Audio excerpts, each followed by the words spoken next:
નમસ્કાર, હું Rinku Prajapati public India ન્યૂઝમાં આપનું સ્વાગત કરું છું। શરૂઆત કરીએ આજના સમાચારની। આણંદ કૃષિ યુનિવર્સિટીના મુખ્ય શાકભાજી સંશોધન કેન્દ્ર દ્વારા આણંદ ક્રાંતિ નામની ભીંડાની નવી જાત વિકસાવવામાં આવી। આણંદ કૃષિ યુનિવર્સિટીના મુખ્ય શાકભાજી સંશોધન કેન્દ્ર દ્વારા આણંદ ક્રાંતિ નામની ભીંડાની નવી જાત વિકસાવવામાં આવી છે। ભીંડાની આ નવી જાત આવનાર ચોમાસાની ઋતુમાં શાકભાજીની ખેતી કરતા ખેડૂતો માટે આશીર્વાદરૂપ સાબિત થશે।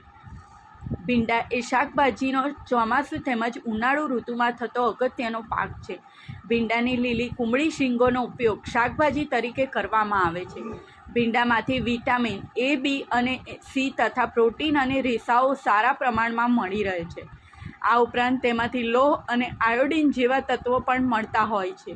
ભીંડા સ્વાસ્થ્ય માટે ઘણા ગુણકારી ગણાય છે। ભીંડા એ સ્થાનિક બજાર અને નિકાસ માટે પણ અગત્યનો પાક હોવાથી તેનું વધુમાં વધુ ઉત્પાદન મળી શકે તે માટે આણંદ કૃષિ યુનિવર્સિટીના મુખ્ય શાકભાજી સંશોધન કેન્દ્ર દ્વારા આણંદ ક્રાંતિ નામની ભીંડાની એક નવી જાત વિકસાવવામાં આવી છે।